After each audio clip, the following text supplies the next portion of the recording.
আজকের লেসনে আমরা ফটো এডিটিংয়ের আরও একটি নতুন প্রজেক্ট দেখব এবং এটা হচ্ছে আমাদের এর আগের আলোচনা করা একটা টুল, যেটা হচ্ছে ক্লোনস্টর্ম টুল। সো ক্লোনস্টর্ম টুল দিয়ে আমরা সাধারণত একটা প্রজেক্ট দেখেছিলাম যেখানে আমাদের অবজেক্টকে রিমুভ করার পরে সেখানে যদি কোনো ধরনের শ্যাডো থাকে সেই শ্যাডোটাকে ঠিক করার জন্য আমরা ক্লোনস্টর্ম টুল ব্যবহার করতাম আর কি, যে অন্য একটা ভালো জায়গা থেকে সোর্স নিয়ে আমরা হচ্ছে শ্যাডোর উপরে প্লেস করতে পারতাম। তো এখানে মেইন যে ব্যাপারটা সেটা হচ্ছে যে কোনো একটা জায়গা থেকে আমি সোর্স নিয়ে আমি অপর একটা জায়গাকে সেটার মতন করতে চাচ্ছি, অর্থাৎ সেম টু সেম, যেখানে কোনো পরিবর্তন থাকবে না। তো এই ফটোর ক্ষেত্রে যদি আমরা দেখি, এই ফটোতে এক সাইডের একটা আই হচ্ছে আমাদের খোলা আছে এবং আরেকটা আই হচ্ছে বন্ধ আছে। তো এই ধরনের যে প্রজেক্টগুলো হয় সেখানে হয়তো আপনাকে ক্লায়েন্ট ইমেজ দিতে পারে যে কোনো একটা ছবি হয়তো যখন সেটাকে ক্যাপচার করা হচ্ছিল তখন কোনো কারণে এক সাইডে একটা চোখ হয়তো বা একটু বন্ধ দেখা যাচ্ছে বা একটু ছোট করে দেখা যাচ্ছে। তো সেই ক্ষেত্রে সেটাকে আমরা কিভাবে ফিক্স করতে পারি? তো সেটাকে ফিক্স করার জন্য আমাদেরকে রাইট সাইডে বা লেফট সাইডে যেই পাশের যে আই ভালো থাকবে বা যে আইটা হচ্ছে পুরোপুরি ওপেন থাকবে সেটাকে আমরা ক্লোন করে অপর প্রান্তে পেস্ট করে দিতে পারি। তো এটার জন্য আমরা সাধারণত যেটা করি সেটা হচ্ছে প্রথমেই নন ডিস্ট্রাকটিভ মেথড অনুযায়ী আমরা লেয়ারকে একটা কপি নিয়ে নিই। সো এইটাকে যদি আমরা কপি নিতে চাই, কন্ট্রোল জে দিয়ে আমি লেয়ার কপি নিয়ে নিলাম এবং এরপরে আমি এই চোখটাকে কপি করব। তো চোখটাকে কপি করার জন্য আমরা চলে যাচ্ছি ক্লোন স্ট্যাম্প টুল। এই যে আমাদের এখানে টুল আছে ক্লোন স্ট্যাম্প টুল, এটাকে সিলেক্ট করলাম। সিলেক্ট করার পরে আমরা যতটুকু এরিয়াকে আসলে কপি করতে চাচ্ছি সেটাকে হচ্ছে আমার এখানে দেখাতে হবে। তো এই সার্কেলটা অনুযায়ী আমাদের এই চোখটা পুরোপুরি কিন্তু কাভার করছে না, সো সেক্ষেত্রে আমাদের অবশ্যই ব্রাশের সাইজ বাড়াতে হবে।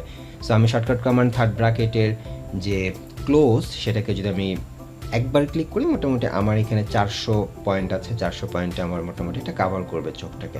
সো এখানে আমি এটাকে সিম্পল কি করব, অল্টার ধরে কিবোর্ড থেকে যখনই অল্টার ধরবো তখনই আমাদের এই মাউসের যে কার্সর সেটা হচ্ছে একটা টার্গেট পয়েন্টের মতন হয়ে যাবে, অর্থাৎ আমি এই মুহূর্তে এটাকে কপি করতে পারি।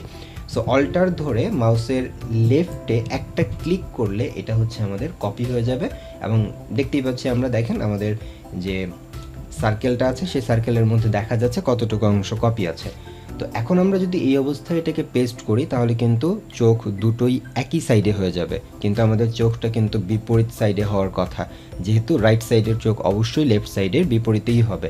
তো সেক্ষেত্রে আমরা কি করব, সেক্ষেত্রে আমাদেরকে এর ওরিয়েন্টেশনটাকে চেঞ্জ করতে হবে। তো এটা করার জন্য আমাদের এই যে অপশন বারের মধ্যে দেখবেন যে এইখানে একটা আইকন আছে, কিছুটা হচ্ছে একটা মানে মানুষের মতন একটা আইকন আছে। এখানে যদি আমরা একটু ক্লিক করি তাহলে আমাদের ক্লোন সোর্সের যে প্যানেল সেই প্যানেলটা ওপেন হয়ে যাবে।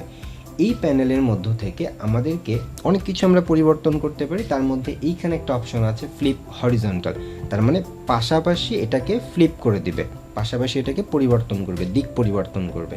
তো আমরা যদি এটাকে এখানে ক্লিক করে দিই তাহলে এটা সিলেক্টেড হয়ে গেল এবং এখন আমরা যদি দেখি যে আমাদের এই আইয়ের যে দিক ছিল সেই দিকটা এখন পরিবর্তন হচ্ছে এবং এটা এখন কিন্তু পারফেক্ট আছে। এখন এই অবস্থায় আমি এখানে যদি জাস্ট একটা ক্লিক করে দেই তাহলেই দেখা যাবে যে আমাদের যে আইটা সেটা কিন্তু রিপ্লেস হয়ে গেল। ঠিক আছে, সো এখন আমাদের আইটা রিপ্লেস হয়ে গেল এবং এ পাশের দুইটা জিনিস কিন্তু একটা ব্যালেন্সের মধ্যে চলে আসলো। তো এটা কখনো হতে পারে যে আমাদের কোনো একটা ছবি আমাদেরকে দেওয়া হচ্ছে যেটাতে একটা চোখ হয়তো বা একটু ছোট হয়ে আছে বা খুব ভালোভাবে সেটা খোলা হয়নি, এই ধরনের একটা ছবি হয়তো ক্যাপচার হয়ে গেছে। তো ওই সময় ক্লায়েন্ট আমাদেরকে এই ধরনের কাজ দিতে পারে। আর যদি এটাকে রিপ্লেস করার পরে যদি কালার নিয়ে কোনো ধরনের সমস্যা হয় তাহলে আমাদের রিটাচিংয়ের যে কাজকর্মগুলো আছে, অ্যাডজাস্টমেন্ট লেয়ারের যে কাজকর্মগুলো আছে সেগুলো দিয়ে আমরা কিন্তু কালারটাকে ব্যালেন্স করতে পারবো।